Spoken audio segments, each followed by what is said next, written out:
Pozdrav mili moji i dobro mi došli u još jedan video u kojem se vi i ja družimo cijeli dan. Kao što ste mogli vidjeti, ovaj današnji je ponovno osvanuo predivan sunčan, iako su se sad odjedanput, ne znam da li vi možete vidjeti da je ovdje mrak, pojavili neki oblaci i sunce nikako da se vrati, a ništa mi nije jasno jer gledam prognozu, trebalo bi biti sunčano cijeli dan i to ne samo sunčano nego i jako toplo, 18 stupnjeva. Nakon što smo opet imali zahlađenje, baš je fino zahladilo. Ja ne znam kako vama, ali meni treba neko vrijeme da se ja prilagodim na tu naglu promjenu. Tipa, trebalo mi je 2 dana da shvatim da mi trebaju rukavice i kapa kad idem van. Onda taman kad sam ih počela stavljati, onda su mi postali suvični jer je ponovno počelo zatopljivati. Ali dobro, nadam se da je ovo samo privremeno i ja to svakako planiram iskoristiti za to da operem posteljinu, da mi se fino taman osuši do kraja dana. I mogu vam reći da mi je ova posteljina koju sam kupila pun pogodak toliko predivna, toliko sam uživala u njoj, stvarno mi je cijelu jesen utjecala na raspoloženje.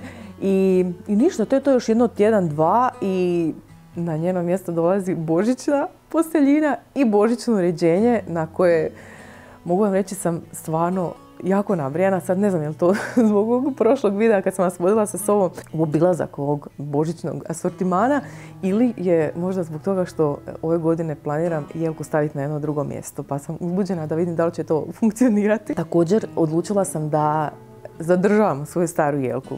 Imala sam najbolju namjeru kupiti novu kao i prošle godine, ali svaki put mi se isto dogodi. Znači krenem istraživati koju ću i kako moram paziti da su mi gabariti ovi moji, mislim visoka može biti, ali mora biti uska i to su kao te slim jelke i meni se jednostavno ne sviđa taj njihov generalni oblik. Uvijek se vratim na ovu moju koja mi je stvarno predivna i razlog zašto sam je kupila zato što mi je savršeno odgovarala gabaritima. Ona je nekih 210 visoka i nekih metar i još nešto sitno široka, a opet toliko ima predivan prirodan oblik. I samo da nema te njezine mane koje ja nisam iz prve primijetila jer sam bila toliko oduševljena s ovim drugim kriterijima, a ta je da je šupljikava. I tako sam došla do savršenog rješenja ove godine, a to je da kupim umjetne grančice bora, znate one fine, savršeno što izgledaju kao prave, i njih umetnem u te šupljine. Tako bi trebala dobiti zapravo savršen bor i to je ono što danas planiram raditi s vama. Idemo u taj jedan dućan za kojeg znam da imaju u svom asortimanu. To je jedan baš specijalizirani dućan koji inače sve cvjećarne kupuju od njega. Ne da mi se ići po drugim dućanima da vidim da li to imaju ove godine u asortimanu, tako da ništa, vodim vas sa sobom tamo. Kako je lijep dan ili barem bi trebao biti, to svakako želim iskoristiti za šetnju, da još malo uživam u ovoj predivnoj šarenoj jeseni, još uvijek je šarena, tako da idem pješke. I ništa, plan mi je sad staviti posteljinu da se pere, tamo ćemo ići van dok se bude sušila, dok se bude prala ću malo napraviti po stanu što već trebam i ništa, to je to, onda se spremimo i idemo u šetnju.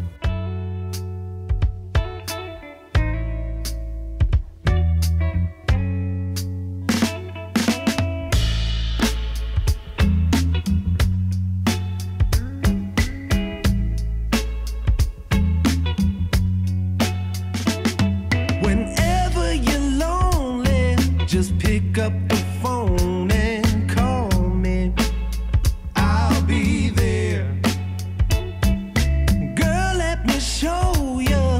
You're my one and only, like I told you. I'll be there. And if you get blue, I got the loving for you. Yeah, I'll be there. Your heartache, it kills me, but your loving, it thrills me. I'll be there. Whatever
skoro sam vam zaboravila pokazati kako napreduje sajder, kojeg sam inače s balkona tu preselila zato što je bilo, kažem vam, zahladilo i fermentacija je jednostavno stala u jednom trenutku. Inače ne brinite se, neće hladnoća ubiti kvasac, oni će samo doći u stanje mirovanja i onda evo kad ga vratite na temperaturu koja njima odgovara, oni će ponovno profunkcionirati. Ovdje držim termometar, evo čisto da u svakom trenutku vidim kakva je temperatura. Evo vidite da je sad trenutno negdje, a evo, nije još 20, uglavnom to je idealna temperatura, iako kako je sad danas toplo, mislim da bi ga mogla vratiti na balkon. Uglavnom, vidite po ovim balončićima da se događa upravo ono što se treba događati. Dakle, te gljivice su počele raditi svoj posao i dakle vrenje je započelo. I sad će vam ovako kuhati, kažem vam dokle god ne prestane, evo dok ne prestane ova prva faza vrenja. Ova vodica, inače koja je mislim, ja sam mislila da treba biti u razini, ali normalno kad je nju ovaj zrak stalno potiskuje, onda, a ne može, ona dolazi gore, ali nije bitno, bitno je samo da postoji ta jedna brana kao što postoji i kad stavim nosić ovdje gore izlazi baš jedan fini miris jabučnog soka, što znači da je sve kako treba, nije kiseo, to je najbitnije. I evo sad sam vas izvijestila i što se tiče sajdera, naravno nastavak slijedi u drugim videima.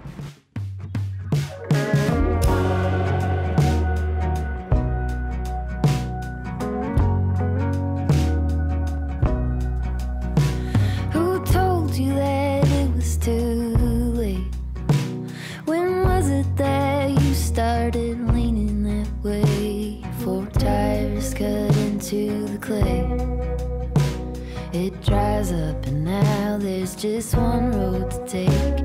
It's growing up over with green, so easy to drive on, but not what it seems. The poison is spilling upstream, and it's taking out every living thing. Every living thing.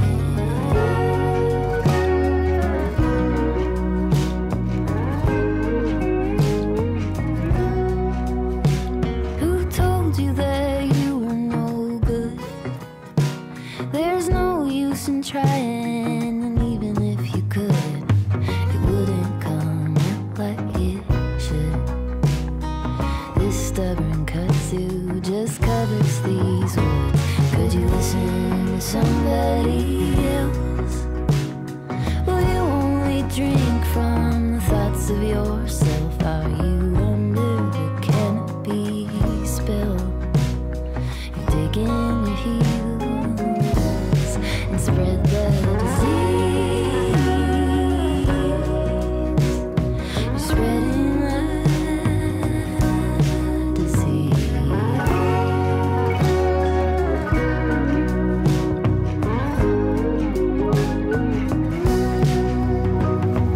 Back up the drive a bit. Could you see what this is? This is a part of it all. Over and over, injustice to injury. This is a part of it all. Could you hike back to it, fight with it, sit with it? This is a part of it all. Ask around, be aware, make peace with what is there. This is a part of it all.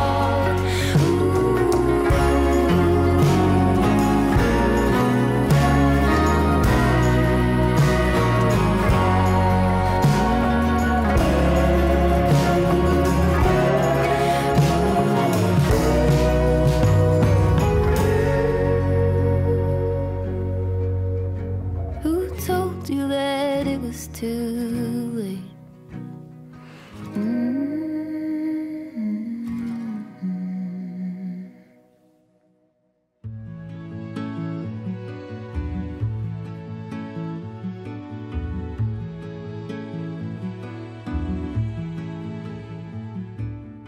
Do trgovine sam imala šetnje 1,5 sata i namjerno sam išla putevima po kvartu po kojima znam da se nalazi najšarenije drveće.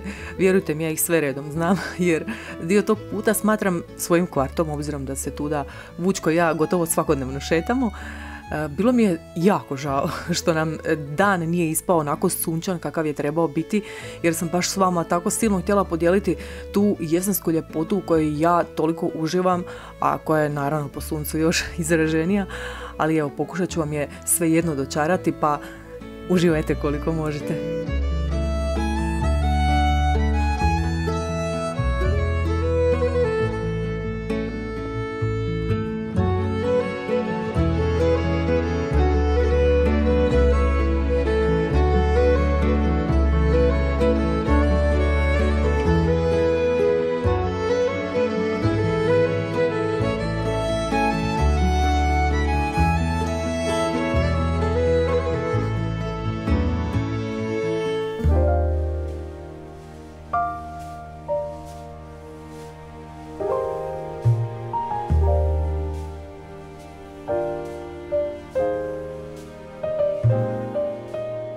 Ovo je dakle trgovina u kojoj možete pronaći apsolutno sve moguće što vam treba za dekoriranje, za sve moguće prigode.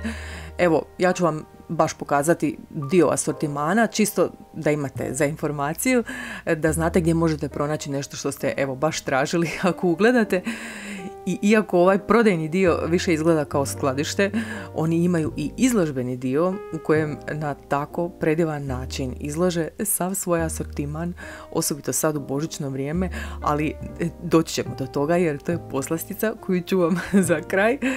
A prije toga sam htjela pronaći ono po što sam došla, a to su grane za moj šupljikavi bor, ali sam naravno i bacila pogled na božićne ukrase.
Sad dolazimo do prave božićne poslastice, jer zaista kad uđete u ovaj prostor imate osjećaj kao da ste ušetali u božićnu bajku, a ja sam jako sretna što vas mogu povesti sa sobom i sad vas ostavljam da i vi uživate u ovom blještavilu, čaroliji i pregrštu inspiracije za vaše ovogodišnje božićno uređenje, jer ja zaista jesam.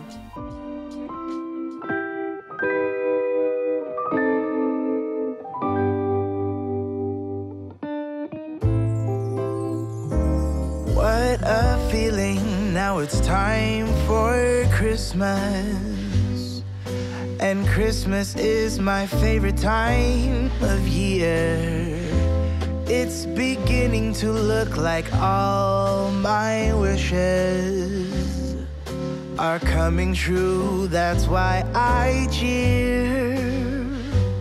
I've been busy decking the halls, I've been kind to big and small, and now it's time to have a merry holiday. What a feeling when it's time for Christmas. Let's sing a carol and we'll bring it here.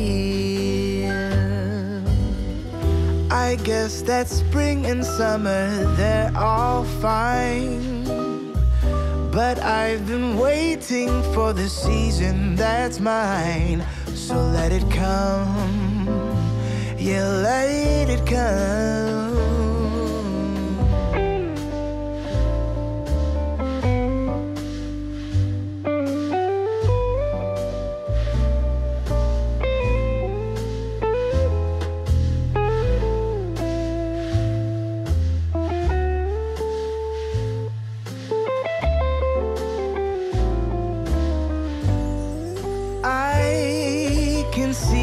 Snowflakes fall, I can hear the sleigh bells call. They're saying it's time to have a merry holiday.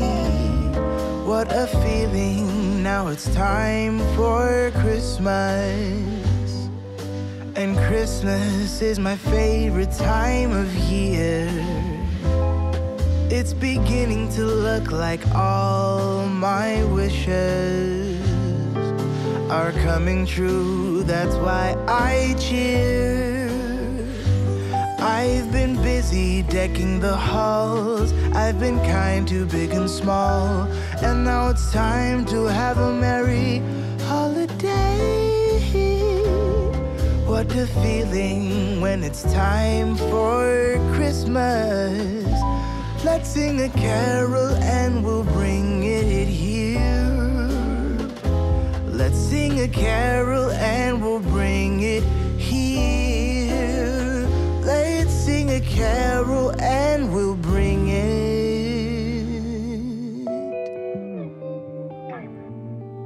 here. Što paše ti biti u torbi ovako, ha?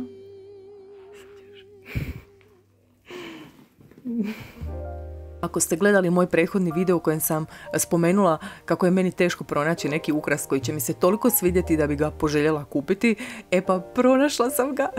Potpuno sam se zaljubila u male ukrase, leteće balone, baš u stilu kakav ja najviše volim. Ne znam kako bih ih nazvala. Realistični, klasični ukrasi, evo, ne znam. To su oni baš umanjena replika nečeg velikog s takvim detaljima i predivnim bojama, baš onim realističnima. Čim sam završila razgledavanje, odmah sam pohitala pronaći upravo te ukrase i pronašla sam doslovno 2 zadnja, evo, kao da su samo mene čekala. Jedan je bio potrgan, ali nije mi ni to smetalo jer sam popravila čim sam došla doma. I time sam bila gotova sa svojim shoppingom i Vučko i ja smo se mogli uputiti dalje.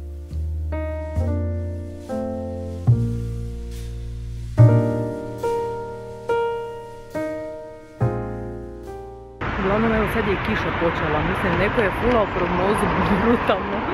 I ja sam mislila se vratiti do City, jer tamo je City shopping centar, malo vidjeti što ima u Milleru, ali sad žurim doma pokupiti robu, ako se uopće osužila, mislim, nadam se da je trebala, je barem.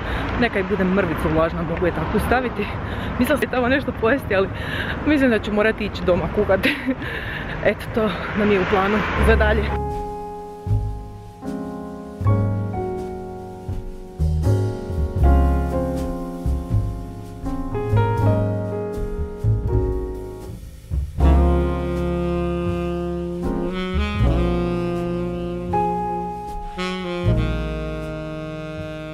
Kad smo došli doma, i da, Vučko je naučen da ne hoda po stanu dok mu ne operemo šapice, zato tako stoji kao ukopan na pragu, a ja sam jedva čekala vidjeti u kojem je stanju posteljina.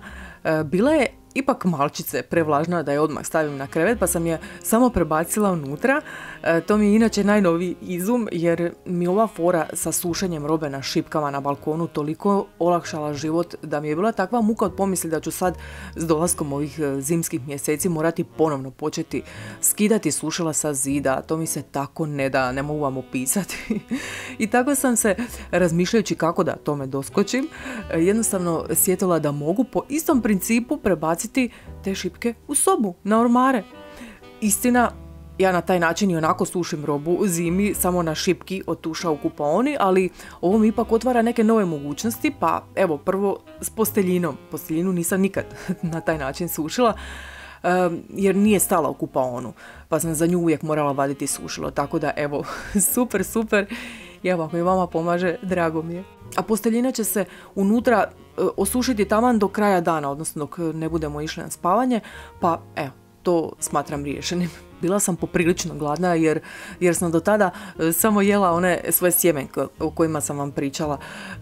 Ja, naime, tako kad me uhvati glad, onda samo lagano zobljem sjemenke cijelo vrijeme dok radim, jer to mi ne oduzima dodatno vrijeme za pripremu, a one stvarno sadrže puno energije i sve potrebne vitamine i minerale koji mi trebaju. To su najčešće suncokretove, bućine i druge orašaste plodove. Pa sam pojela, čim sam došla, bananu da izdržim do ručka.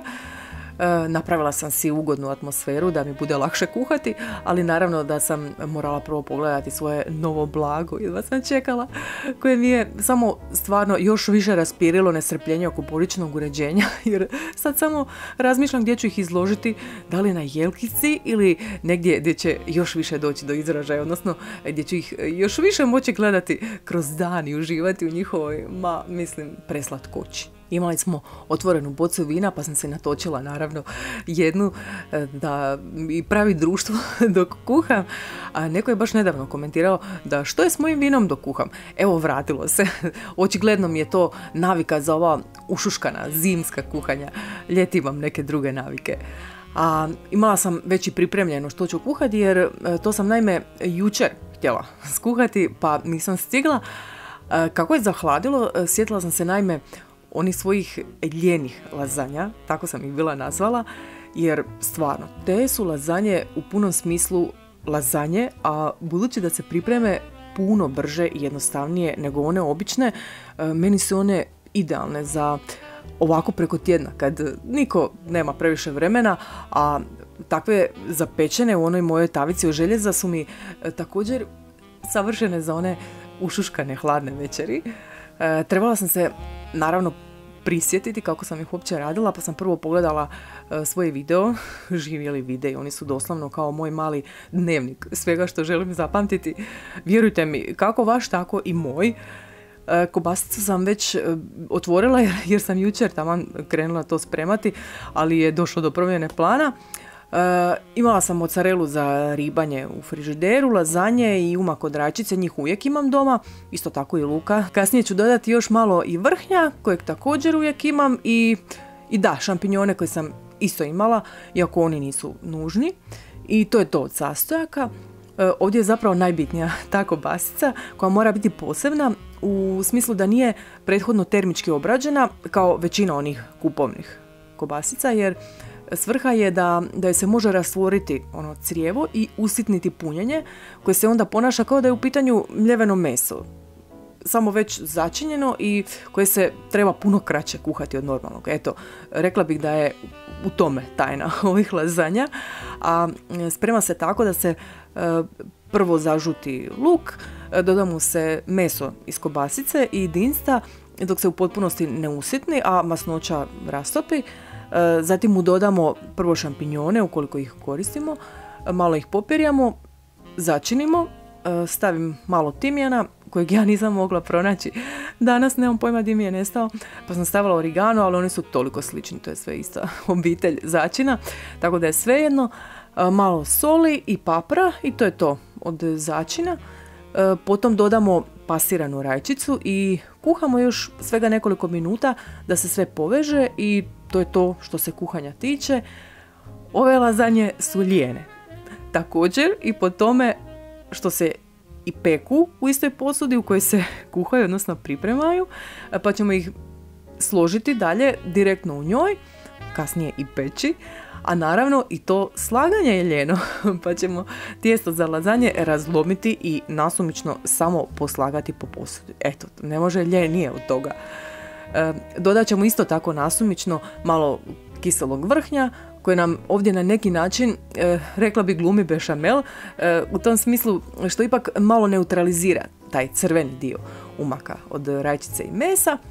Na kraju cijelu površinu prekrijemo naribanim sirom i stavimo je peći dok sir ne dobije onu finu zlačanu boju i to je to.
odlučila sam nam brzinski, tamo dok se lazanje speku, napraviti marcipan, što već dugo planiram, a nikako da se nakanim, koliko god jednostavan bio. Zato sam prvenstveno kupila bademovo brašno, da se ne moram gnjaviti s blanširanjem badema, imajući naravno u vidu da napravim marcipan, jer njega jako volim i sad u ovom božićnom periodu ga stvarno ima svugdje za kupiti i uvijek sam u napasti da ga jedem u prevelikim količinama, što ne želim jer je taj kupovni prepun šećera. Tipa ima samo 20 ili 30% badema, a sve ostalo je šećer i zato sam odlučila ove godine napraviti svoj kako bi mogla ne samo regulirati količinu šećera, nego i umjesto običnog koristiti, na primjer, ksilitol kojeg mi i inače koristimo za kavu i sve ove svakodnevne potrebe, ali najbitnije od svega je da stavim puno više badema nego šećera. Evo to je ono što sam oduvijek htjela kod tog marcipana, da bude, on će i dalje biti fin, ali će stvarno imati manje šećera i bit će kvalitetniji. Za savršen marcipan, doslovno isti kao kupovni, nam je pored badema i šećera potrebna još i aroma badema, jer zaista bez nje to nije to. Evo. I to je zapravo to što se sastojaka tiče, a priprema je isto prejednostavna. Potrebno je samljeti bademovo brašno i šećer u prahu dok se ne sjedine. Nakon toga im se doda čisto malo vode, tu budete oprezni da ne pretjerate, dok se ne dobije smjesa koja se može oblikovati i onda im se doda aroma badema, još malo smiješa. Ja sam koristila ksilitol pa sam ga prethodno morala samljeti u prah, u šećer u prahu. Zato koristim nastavak za blender kojeg uvijek imam spremnog za šećer. A ako vi nemate već gotovo bademovo brašno, lako ga napravite tako da bademe skuhate u vodi, samo do vrenja, ostavite da malo nabubre, potom im skinite kožice i ostavite da se malo posuše, onako stavite ih na papir. Zatim ih sameljite direktno sa šećerom u prahu, znači prvo šećer sameljite u prah i onda tek s bademima i evo, to je to, vaše bademovo brašno. Što se oblikovanja marcipana tiče, kako je on jako podatan, to nije nikakav problem, pa sam se ja sjetila da bih ih ovom prilikom mogla oblikovati kao listiće, obzirom da ove godine nisam radila s njima one svoje jesenske keksiće u obliku listića. To naravno nije nužno i najlakše ih je zapravo oblikovati u kuglice, kao što sam ja kasnije napravila od ostatka smjesa, sam htjela da nam bude baš uz kavu, onako lijepo a i ljepše je za video. Nakon oblikovanja ga je najbolje malo uvaljati u kakao, na taj način spriječimo da se imalo lijepi i takav može stajati koliko god želite.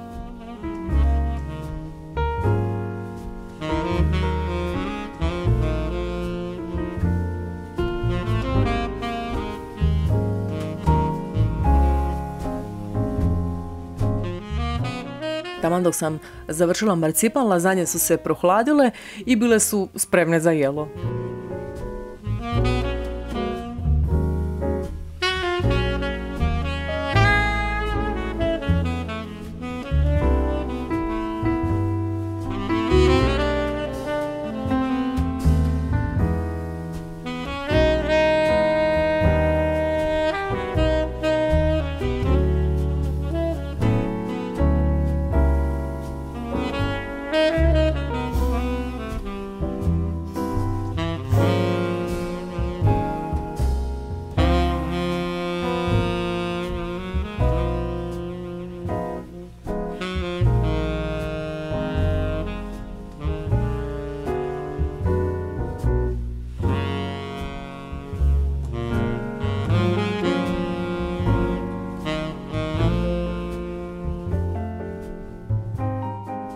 Evo sad je ovo najbolji dio, sve sam fino počistila, oprala suđe, sad ćemo popiti kavicu uz ovaj desertić koji se u međuvremenu fino pohladio. I evo, ja sam došla ovdje sada da vas pozdravim, da vam zahvalim što ste tu, što ste se još jedan dan družili sa mnom. Evo, ja se nadam da ste uživali u tome kao što sam ja uživala u druženju s vama, u dijeljenju s vama svih onih stvari kojima se ja radujem, kojima se bavim.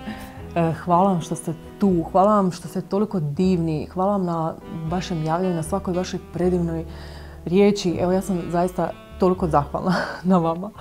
Novima želim dobrodošlicu na kanal i Evo, do sljedećeg videa kojim se ja isto radujem. Zašto se više bliži ovo božićno uređenje, ja sam isto sve uzbuđenija, baš sve više jedva čekam. Do sljedećeg videa, do našeg sljedećeg druženja, ja vam šaljem puno pusica, puno toplih zagrljaja i puno vas pozdravljam. Bog!